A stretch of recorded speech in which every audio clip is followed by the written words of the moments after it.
ಲೋಕಸಭಾ ಕ್ಷೇತ್ರಕ್ಕೆ ಮತ್ತೆ ಸೋಮಣ್ಣ ಅವರ ಹೆಸರು ಮುನ್ನೆಲೆ ಬಂದಿದೆ. ತುಮಕೂರು ನೋಡಿ, ರಾಜ್ಯದ ಅಧ್ಯಕ್ಷರು ವಿಜೇಂದ್ರ ಯಡಿಯೂರಪ್ಪನವರಿದ್ದಾರೆ ಮತ್ತು ಪಾರ್ಲಿಮೆಂಟರಿ ಎಲೆಕ್ಷನ್ ಕಮಿಟಿ ಮೆಂಬರು ಯಡಿಯೂರಪ್ಪನವರು.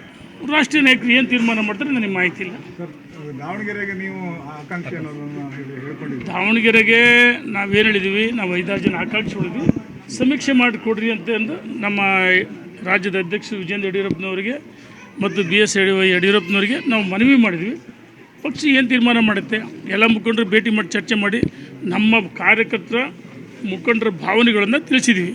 ಪಕ್ಷ ಏನು ತೀರ್ಮಾನ ಮಾಡುತ್ತೆ ತೀರ್ಮಾನಕ್ಕೆ ನಾವು ಬದ್ಧ.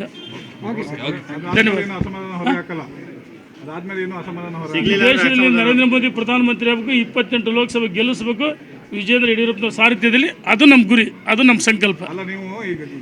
ಚುನಾವಣೆ ಆದ ನಂತರ ಪ್ರತಿ ದಿವಸ ಸಂಘರ್ಷ ಮಾಡೋಕ್ಕಲ್ಲ, ಸಾಮರಸ್ಯ. ಧನ್ಯವಾದಗಳು. ಲೋಕಸಭಾ ಕ್ಷೇತ್ರಕ್ಕೆ ಮತ್ತೆ ಸೋಮಣ್ಣ ಅವರ ಹೆಸರು ಮುನ್ನೆಲೆ ಬಂದಿದೆ. ತುಮಕೂರು ನೋಡಿ, ರಾಜ್ಯದ ಅಧ್ಯಕ್ಷರು ವಿಜೇಂದ್ರ ಯಡಿಯೂರಪ್ಪನವರಿದ್ದಾರೆ ಮತ್ತು ಪಾರ್ಲಿಮೆಂಟರಿ ಎಲೆಕ್ಷನ್ ಕಮಿಟಿ ಮೆಂಬರು. ನಿಮ್ಮ ಉಬ್ಬಿದ ರಕ್ತನಾಳಗಳ ಸಮಸ್ಯೆಗೆ ಎವಿಸ್ ಆಸ್ಪತ್ರೆಯಲ್ಲಿ ಕೇವಲ 30 ನಿಮಿಷದ ಲೇಸರ್ ಚಿಕಿತ್ಸೆಯೊಂದಿಗೆ ಮುಕ್ತಿ ಹೊಂದಬಹುದು.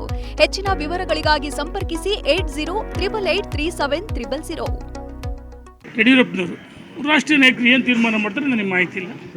ದಾವಣಗೆರೆಗೆ ನೀವು ಆಕಾಂಕ್ಷಿ ಅನ್ನೋದನ್ನು ಹೇಳ್ಕೊಂಡಿದ್ದೀವಿ. ದಾವಣಗೆರೆಗೆ ನಾವೇನು ಹೇಳಿದ್ದೀವಿ, ನಾವು 5-6 ಜನ ಆಕಾಂಕ್ಷಿಗಳಿದ್ವಿ, ಸಮೀಕ್ಷೆ ಮಾಡಿಕೊಡ್ರಿ ಅಂತಂದು ನಮ್ಮ ರಾಜ್ಯದ ಅಧ್ಯಕ್ಷರು ವಿಜೇಂದ್ರ ಯಡಿಯೂರಪ್ಪನವರಿಗೆ ಮತ್ತು BS ಯಡಿಯೂರಪ್ಪನವರಿಗೆ ನಾವು ಮನವಿ ಮಾಡಿದ್ವಿ. ಪಕ್ಷ ಏನು ತೀರ್ಮಾನ ಮಾಡುತ್ತೆ, ಎಲ್ಲ ಮುಖಂಡರು ಭೇಟಿ ಮಾಡಿ ಚರ್ಚೆ ಮಾಡಿ ನಮ್ಮ ಕಾರ್ಯಕರ್ತರ ಮುಖಂಡರ ಭಾವನೆಗಳನ್ನು ತಿಳಿಸಿದ್ದೀವಿ. ಪಕ್ಷ ಏನು ತೀರ್ಮಾನ ಮಾಡುತ್ತೆ ತೀರ್ಮಾನಕ್ಕೆ ನಾವು ಬದ್ಧ. ಧನ್ಯವಾದ. ದೇಶದಲ್ಲಿ ನರೇಂದ್ರ ಮೋದಿ ಪ್ರಧಾನಮಂತ್ರಿ ಆಗಬೇಕು, 28 ಲೋಕಸಭೆ ಗೆಲ್ಲಿಸಬೇಕು ವಿಜೇಂದ್ರ ಯಡಿಯೂರಪ್ಪನವ್ರ ಸಾರಥ್ಯದಲ್ಲಿ. ಅದು ನಮ್ಮ ಗುರಿ, ಅದು ನಮ್ಮ ಸಂಕಲ್ಪ. ಚುನಾವಣೆ ಆದ ನಂತರ ಪ್ರತಿ ದಿವಸ ಸಂಘರ್ಷ ಮಾಡೋಕ್ಕಲ್ಲ, ಸಾಮರಸ್ಯ. ಧನ್ಯವಾದಗಳು.